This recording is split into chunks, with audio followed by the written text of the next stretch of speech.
오늘까지 우리가 나누고 있는 사도신경 중에서 전능하신 하나님 우편에 앉아 계시다가 라는 신앙 고백에서 이웃사랑에 관한 말씀을 나누고 거기로부터 살아있는 자와 죽은 자를 심판하러 오신다는 말씀을 나누도록 하겠습니다. 전능하신 하나님 우편에 앉아 계시는 그 예수께서 우리를 위해서 어떤 일을 하고 계시는지 그 일들 중에서 이웃사랑에 대한 부분들을 나누겠습니다. 많은 교회가 이 이웃사랑의 본질을 인본주의적인 사상으로 해석을 하다 보니까 잘못된 사랑에 대한 개념이 잡혀 있어요. 하나님께서 인정하지 않습니다. 성도인 우리는 말씀과 예배를 통해 오직 하나님만을 사랑하는 훈련을 받게 돼요. 여기서 99%는 하나님을 사랑하고 1%는 세상을 사랑해서는 안 됩니다. 온전히 100% 하나님만을 사랑해야 해요. 율법을 모두 지키고 한 가지 지키지 않는 건 죄입니다. 그와 같은 개념이에요. 그런데 죄인들은 그 삶이 되지 않으니까 예수님이 하나님 보좌 우편에서 우리의 삶에 개입해 들어오고 계십니다. 그것을 신앙생활이라고 하는데 그것은 굉장히 어려운 문제이기 때문에 요한은 요한계시록에서 뭐라고 얘기하냐면요, 순교라고까지 얘기를 해요. 그 정도로 힘들다는 거예요. 우리 안에 살기가 표가 되어 있는 세상적인 것들을 하나님의 말씀이라는 메스로 도려내니까 얼마나 아프고 힘들겠습니까? 그 고통으로 인해 모든 사람들이 억울해하면서 내가 사랑했던 게 빼앗기잖아요. 그러니까 억울해하면서 괴성을 지르고 있는데 우리는 감사하게도 그 자리에서 하나님의 그 십자가를 자동적으로 붙들면서 절대 만족을 누리게 돼요. 그들이 성도인 우리입니다. 우리가 그렇게 하나님만을 온전히 사랑하게 될 때 거기에서 자연스럽게 나오는 게 이웃사랑입니다. 왜냐하면 하나님을 향한 온전한 사랑은 세상적인 힘과 세상적인 것들을 사랑하고 그것들과 관계를 맺으면서 살았던 삶에서 벗어나서 하나님께 눈을 돌리는 것이기 때문에 그 은혜 안으로 들어간 성도는 우리의 몸을 사랑하는 것처럼 하나님의 은혜를 받은 이웃을 당연히 사랑하게 되어 있어요. 같은 지체입니다. 같은 지체의 개념으로 바라보는 거죠. 근데 문제는 이웃을 차별이나 조건부적인 사랑이 아니라 내 몸처럼 사랑하는 거예요. 성경의 진리입니다. 야고보서 2장 8에서 9절입니다. 너희가 만일 성경에 기록된 대로 내 이웃 사랑하기를 내 몸과 같이 하라 하신 최고의 법을 지키면 잘하는 것이거니와 만일 너희가 사람을 차별하여 대하면 주님께서 말씀하신 대로 사랑하지 않으면 죄를 짓는 것이니 율법이 너희를 범법자로 정죄하리라. 이 말씀이 맞다면 정말 우리가 어떤 차별을 두고 누군가를 사랑한다면 이웃을 사랑한다면 죄를 짓는 것입니다. 천국까지 못한다는 거예요. 그렇다면 이웃에 대한 개념이 명확해야 되고 사랑에 대한 개념이 명확해야 됩니다. 그것을 우리가 명확하게 알아야지만이 진정한 사랑이 어떻게 격발되어 나오는 것이며 내 이웃이 누군지를 우리는 명확하게 알 수 있어요. 그걸 한번 풀어나가보겠습니다. 당시 로마 황제에 의해 제정된 법은 어느 누구도 바꿀 수 없는 절대적인 법이었어요. 야고보는 그 표현을 하면서 하나님의 법은 세상에 어느 누구도 바꿀 수 없는 절대적인 법이라는 것을 밝히기 위함인데 야고보가 그 표현을 사용한 것은 하나님의 법은 그 자체가 세상의 어떤 것에서 견줄 수 없는 절대성과 탁월한 영향력을 발휘하기 때문에 그게 하나님의 법입니다. 즉 하나님의 법은 장로의 유전과 같은 다른 율법보다 포괄성을 가지고 인간관계를 주장하는 법이기 때문에 최고의 법이라고 할 수 있어요. 그러므로 사람을 세상적인 물질이나 명예나 외모로 판단하지 않는 것, 즉 하나님 나라의 세계관으로 대하는 것은 이웃을 내 몸과 같이 사랑하라는 최고의 법을 실천하는 것입니다. 신약께서 그 장로에 대한 개념은요, 원래 목사라는 개념이 없었죠. 말씀을 전하는 장로, 또 행정을 담당하는 장로, 이렇게 일들이 나뉘어 있을 뿐입니다. 그래서 그 장로를 이야기를 하는 거예요. 레위기 19장 18절입니다. 같이 읽어보겠습니다. 시작. 원수를 갚지 말며 동포를 원망하지 말며 내 이웃 사랑하기를 내 자신과 같이 사랑하라. 나는 여호와이다. 아멘. 상대를 세상적인 기준에서의 외모로 구별하지 않는 것은 자기에게 유익이 되는 사람만을 사랑하는 것이 아니라 조건에 얽매이지 않고 사랑하는 거예요. 야고보는 이 말씀을 통해 성도인 우리에게 하나님의 율법을 파괴하는 행위를 하지 말라고 당부하고 있는 겁니다. 이웃을 성경이 이야기한 하나님께서 말씀하신 대로 사랑하지 않는 것은 하나님의 율법을 파괴하는 행위라는 거예요. 즉 성경에 기록된 최고의 율법은 내 이웃을 내 몸과 같이 사랑하는 것이라는 결론이에요. 그렇다면 잘 정리해 보세요. 하나님을 사랑하는 것과 이웃을 사랑하는 것은 차별이 없다고 했어요. 그랬으니까 만일 하나님의 은혜를 받은 성도를 차별하면 하나님을 사랑하지 않는 것과 마찬가지입니다. 그래서 율법은 그런 자들을 범법자로 정죄를 해요.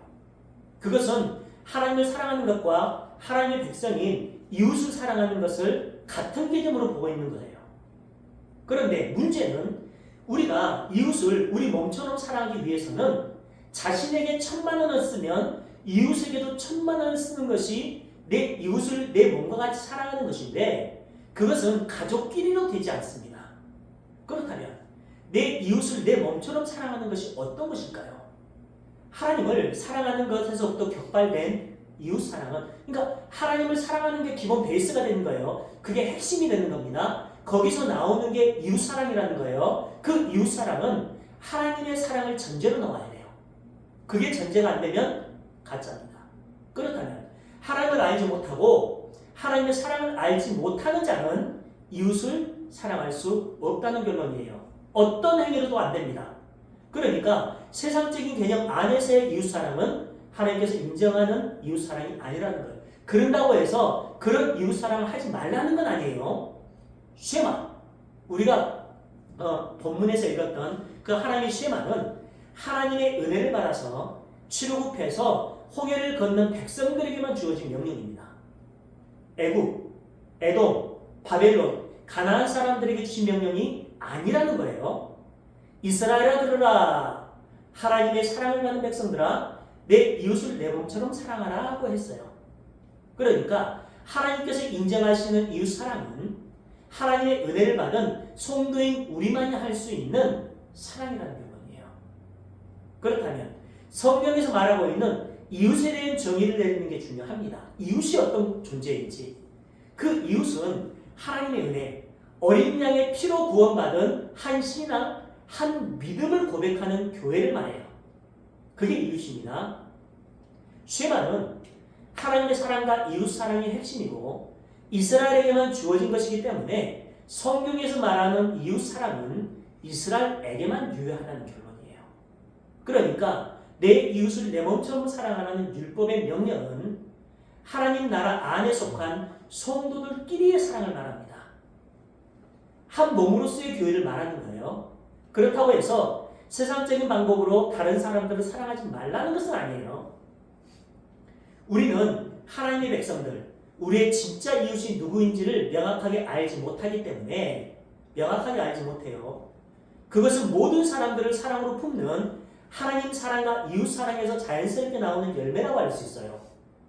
세상적인 방법으로 사랑하는 것은요. 그래서 우리는 해야 합니다. 그렇다면 내 이웃을 내 몸처럼 사랑하는 몸이 무엇인지를 우리가 알아야 되잖아요. 하나님의 은혜를 받은 성도들아, 너희가 어떤 몸이 되어 있는데 우리가 어떤 몸이 되어 있다는 거예요. 뭘 통해서요? 예수님의 십자가 안에서 그 십자가의 은혜를 통해서 그 어떤 몸이 되어 있는데 내 이웃이 너가 되어 있는 그 몸의 일부라는 것을 아니?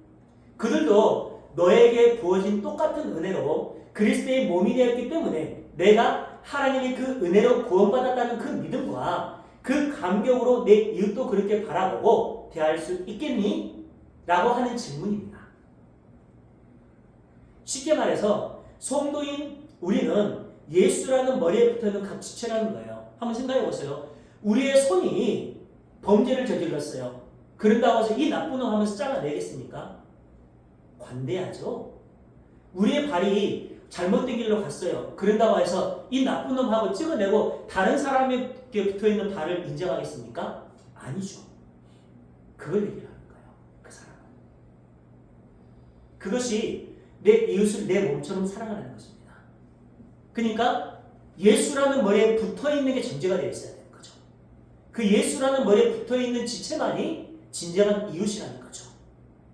그것이 하나님께서 우리에게 요구하시는 이웃 사랑에 대한 정의입니다. 그러니까 세상이 정의하고 있는 그런 것들, 내 개인의 이 유익을 위한 목적으로 하는 행위는 하나님 사랑에 대한 정의가 아니라는 결론이에요. 로마서 12장 4에서 5절입니다. 우리가 한 몸에 많은 지체를 가졌으나 모든 지체가 같은 기능을 가진 것이 아니니 이와 같이 우리 많은 사람이 그리스도 안에서 한 몸이 되어 서로 지체가 되었느니라. 각자 다른 역할을 위해 목적으로 우리 한 몸에 붙어 있다는 거죠. 내 이웃을 내 몸처럼 사랑하는 몸은 이 몸을 말해요. 이 몸은. 로마서 저자는 각 성도에게 주어진 직분에 관해 성도의 소명과 관련시켜서 말하고 있어요. 여기서 말하는 지체는 교회 안에서 다양한 구성원으로 구성된 몸의 유기적인 연합의 형태를 시사하고 있습니다. 우리의 몸을 이루고 있는 각 지체가 하는 그 일이 다른 것처럼 그리스도의 몸인 교회를 이루는 성도의 직분도 각각 다르다는 거예요. 차별은 없어요. 어느 게 높이 있고 어느 게 낮게 있고 이런 등급을 매길 수 없습니다. 그러나 각각 달라요. 즉 모든 성도가 그리스도의 몸된 교회로서 각자에게 맡겨진 고유의 직분을 잘 감당함으로 인해, 즉 종의 자리에서 종으로서의 직분을 잘 감당함으로 인해 하나님을 기쁘게 할 수 있기 때문에 주어진 직분을 인본주의적인 개념 안에서 구별하거나 판단하지 말고 그 직분에 만족하며 순종하는 것이 그리스도 안에 있는 성도의 모습이어야 해요. 고린도전서 12장 13절입니다. 우리가 유대인이나 헬라인이나 종이나 자유자나 다 한 성령으로 세례를 받아 한 몸이 되었고 구별이 없다는 거죠. 또 다 한 성령을 마시게 하셨느니라. 한 성령으로 세례를 받아 한 몸이 된 이웃을 이해한 성도는 한 몸이 된 이웃을 내 몸으로 여기게 되는데 그것이 사랑입니다.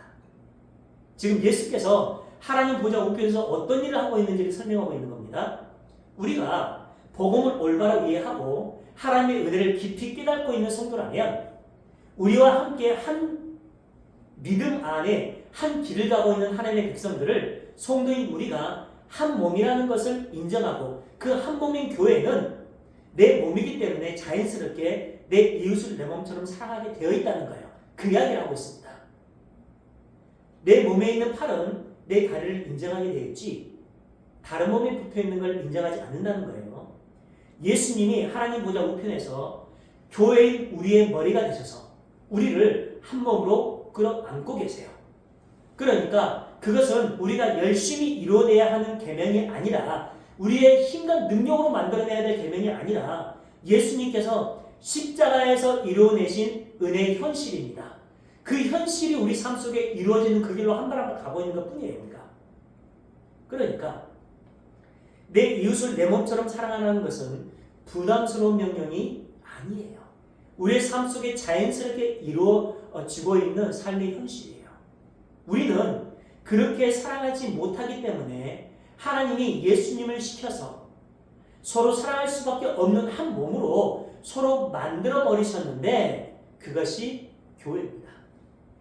그렇게 교회는 머리 대신 예수님과 연합 안에서 한 몸이 되었어요. 그러니까 우리는 성경에서 내 이웃을 내 몸처럼 사랑하는 말씀을 읽을 때 그 사랑을 할 수 있도록 이끌어 주셨던 우리의 머리가 되신 예수님께 감사하고 감격해야지 절망해서는 안 돼요. 힘들어서는 안 됩니다. 어떻게 주님께서 말씀대로 사랑할 수 있어? 아니에요.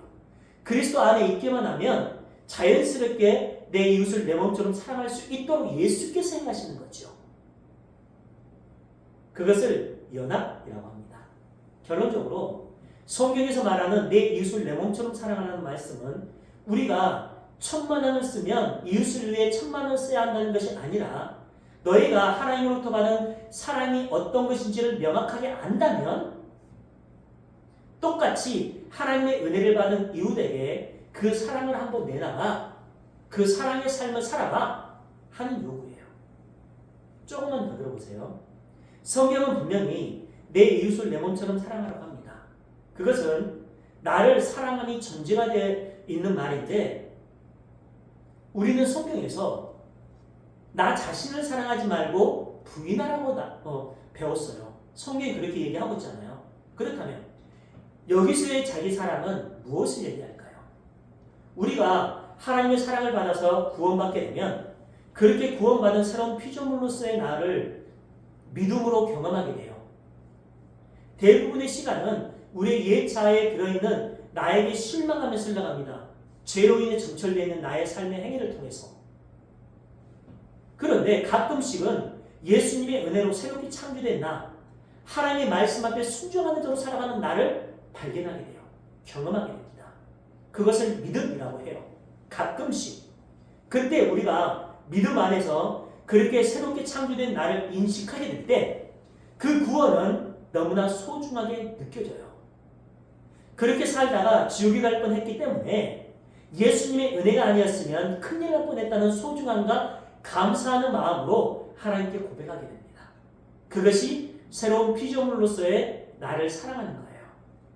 그렇다면 그렇게 나를 사랑하는 것처럼 이웃을 사랑하는 것이 어떤 것일까요? 저 사람도 똑같이 죄로 인해 죽을 수밖에 없는 사람인데 나처럼 하나님의 은혜로 구원받는 것이라는 사실을 알고 대하는 거예요. 복음이 핵심입니다. 말씀이 육신이 되어 우리 가운데 오신 그 예수라는 거고 그 사람이 가지고 있는 세상적인 조건이나 세상적인 상황이나 세상적인 자격이나 소유로 판단하지 않고 그리스도의 사랑으로 대하는 것이 내 이웃을 내 몸처럼 사랑하라는 쉐마의 진의입니다.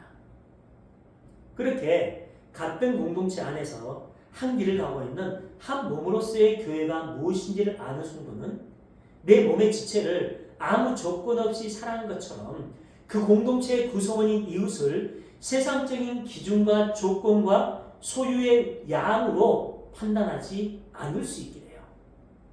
하나님의 사랑을 위한 성도는 같은 신앙을 고백하고 있는 내 이웃이 하나님의 은혜 밖으로 나가서 세상의 것들에게 관심을 두고 살아갈 때 그들이 하나님의 사랑에서 멀어지지 않도록 가르치고 훈계하고 기도하고 안타까워하면서 그들을 바로잡아 줘야 합니다. 그게 교회의 기능이에요. 그래서 치리가 있는 겁니다. 치리는요 교회에서 굉장히 중요해요. 그렇게 행하는 것을 전도라고 하고 선교라고 해요. 그게 진짜 전도고 진짜 선교입니다. 그것이 내 이웃을 내 몸처럼 사랑하는 것 오직 하나님의 사랑 안에만 있도록 잡아놓는 거예요. 세상을 사랑하느라 하나님의 사랑을 놓치면서 살아가는데 그것을 그냥 두고 보는 것은 내 이웃을 내 몸과 같이 사랑하는 것이 아닙니다. 잘못된 복음, 잘못된 신앙 안에 살아가는 성도를 그냥 놔둬서는 안 된다는 거예요. 잘못된 교리와 잘못된 가르침에 의해 엉뚱한 것들을 바라고 그 엉뚱한 것들을 얻어내기 위해 예수까지 이용하려는 못된 습관들을 향해 칼을 던져서 도려내는 것이 내 이웃을 내 몸처럼 사랑하는 거예요. 그러니까 사랑은요 친절과 다를 수 있습니다. 다를 수 있어요. 친절은 사랑의 증상일 수는 있지만 동의는 아니에요. 사랑은 따뜻함과 거리가 멀 수도 있어요. 왜냐하면 내 이웃을 하나님의 사랑 안에 붙들어 놓기 위해서는 때때로 나의 존재가 그들에게 날카로운 메스가 되어서 그들의 삶을 도려낼 수도 있기 때문이에요. 그게 복음입니다. 주님 안에서 거듭난 새로운 내가 너무나 소중하고 사랑스럽기 때문에 내 이웃 또한 내 몸처럼 사랑하지 않을 수 없게 되는 것입니다. 그래서 내 이웃에게 하나님 나라에 가지고 갈 수 없는 것들이 보이면 그것들을 하나님의 언약, 율법, 하나님의 말씀이라는 날카로운 메스로 잘라내는 거예요. 예리한 성령의 검으로. 그것이 내 이웃을 내 몸처럼 사랑하는 것입니다. 그렇다고 해서 선행이나 구제나 친절을 베풀지 말라는 것은 아니에요.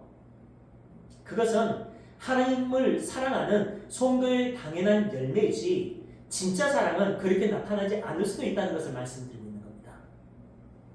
나에게 친절하게 대해주지 않고 내가 듣고 싶은 말을 해주지 않고 나를 인정해주지 않는다고 해서 저 사람, 저 교회는 사랑이 없다라고 너무 쉽게 판단하지 말라는 거예요.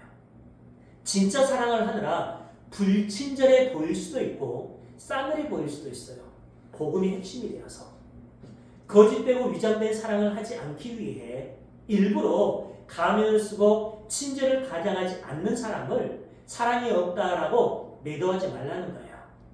오히려 우리는 그런 싸늘함과 불친절함 속에서 인간은 그렇게 사랑할 수 없는 존재라는 것을 배울 수 있어야 되고, 그래서 예수님이 올 수밖에 없었다는 사실을 우리는 인지할 수 있어야 돼요. 사랑은 좋아함과는 다릅니다. 러브와 라이크는 달라요. 그래서 사랑을 언약적 사랑이라고 하고 의지적 사랑이라고 합니다. 그러니까 사랑은 훈련을 해서 해낼 수 있는 것이 아니에요. 절대 훈련해서 되는 게 아닙니다. 훈련을 통해 사랑을 하려고 하다 보니까 행위로는 사랑하는 것 같아 보여요. 어떤 행위로는. 그러나 마음으로는 미워서 죽이고 싶은 죄를 범합니다. 이게 보편적인 사랑에 대한 개념이에요. 그것은 사랑이 아니지요. 우리는 그렇게 의지적인 사랑을 시도하는 과정 속에서 상대방을 사랑하는 척하면서 여전히 마음속으로는 상대방을 미워하는 자신을 발견하게 되고 예수님의 십자가의 필연성을 배우게 돼요. 그 자리에서. 그 예수님의 은혜, 우리 안에 들어오는 하나님의 쉐마로 인해 우리는 사랑할 수 있게 됩니다. 그곳까지 가자는 거예요. 정리합니다. 예수님이 전능하신 하나님 보좌 우편에서 하고 계신 일은 원수의 머리를 밟아서 발등상 되게 하는 일이에요. 그래서 우리는 전능하신 하나님 우편에 앉아 계신 예수님을 고백합니다. 그것은 예수님께서 우리 안에서 우리가 하나님만을 사랑하고 내 이웃을 내 몸처럼 사랑하는 자로 만들어가고 계시는 거예요. 그걸 방해하는 원수의 머리를 밟고 계시는 거죠. 그래서 우리의 눈은 점점 하나님을 향해 옮겨지고 있는 중입니다. 지금도 마찬가지예요. 그래서 우리는 오직 하나님만을 사랑하고 그 사랑으로 이웃을 사랑할 수 있게 됩니다. 우리와 한 몸인 내 이웃이 하나님이 아닌 다른 것들을 사랑하고 거기에 올인하면서 형식적인 종교 생활에 빠져 있을 때 우리가 어떻게 그 이웃을 내 몸처럼 사랑할 수 있습니까? 하나님의 언약, 하나님의 율법, 하나님의 말씀으로 가르치면서 말씀이 육신이 되어 우리 가운데 오신 그 예수, 우리와 연합되어 있는 그 예수를 가르치면서 하나님의 사랑과 은혜에서 떨어지지 않도록 기도하는 거예요. 그게 진짜 사랑입니다. 그 연합적인 사랑을 가르치고 그 사랑 안에 묶일 수 있도록 하는 역할이 목회자들의 사명이라 해요. 교회인 우리의 사명이야 합니다. 그 과정 속에서 이웃은 우리에게 왜 내게 칼을 들이드냐고 오해할 수도 있어요. 우리에게 분을 품을 수도 있습니다. 그러나 우리의 이웃이 하나님의 은혜를 받은 백성들이 하나님의 사랑과 은혜 안에서 구원받은 자라는 사실을 깨닫고 하나님의 사랑에 감사하고 하나님께 순종하는 자로 성숙되고 완성되어 갈 때 그들은 우리가 자신들을 내 몸처럼 사랑했다는 것을 그때 깨닫게 될 거예요. 그것이 자기 십자가를 지는 성도의 삶입니다. 예수님의 십자가는 모든 사람들에게 거부감을 줬고 실망감을 줬고 그들의 모든 희망을 꺾어버린 모습으로 보였어요. 그러나 그것만큼 큰 사랑이 없었던 것처럼 우리도 이웃을 사랑함에 있어서 그렇게 보일 수도 있어요. 그러나 그것보다 더 큰 사랑은 없습니다. 그것이 십자가를 지는 성도의 삶이에요. 그래서 우리는 복음을 배우고 그 복음을 믿고 그 복음의 삶을 살고 있는 거예요. 그것이 하나님을 사랑하고 내 이웃을 내 몸같이 사랑하는 삶으로 나타나게 되어 있습니다. 예수님은 지금도 하나님 보좌 우편에서 그 일을 돕고 계세요. 그 일을. 그 하나님의 은혜와 사랑이 감사함으로 우리 삶 속에서 다가오면 여러분의 이웃을 여러분의 몸처럼 사랑하게 되어 있어요. 그 믿음의 고백으로 우리는 예배 때마다 전능하신 하나님 우편에 앉아 계신 예수님을 고백하고 있습니다. 그 예수님의 사랑과 은총 가운데 예수님의 그 뜨거운 사랑 가운데서 우리의 이웃을 내 몸처럼 사랑하는 우리 모두의 삶이 되길 주님의 이름으로 축원합니다. 기도드리겠습니다.